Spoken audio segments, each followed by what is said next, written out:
ऐसे तो हम बचपन में खेलते थे, लेकिन अब हम बड़ा हो गया है, आज कुछ बड़ा ट्राई करेंगे। इसके लिए हम ले लिया है एक चक्री। इस चक्री के साथ इसको अटैच कर देंगे और देखेंगे, बहुत मज़ा आएगा। अगर वीडियो अच्छी लगे तो लाइक कर देना, चैनल को सब्सक्राइब कर देना, घंटे बजाने को बजाना मत भूलिएगा।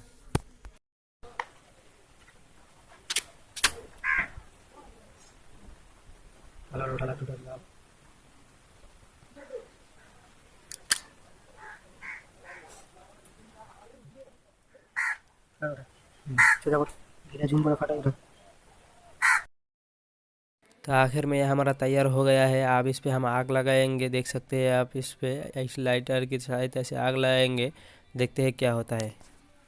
ये आप घर पे करने की कोशिश मत कीजिए, क्योंकि ये बड़ी सावधानी और निगरानी के साथ किया गया है। ये वीडियो सिर्फ मनोरंजन के लिए है।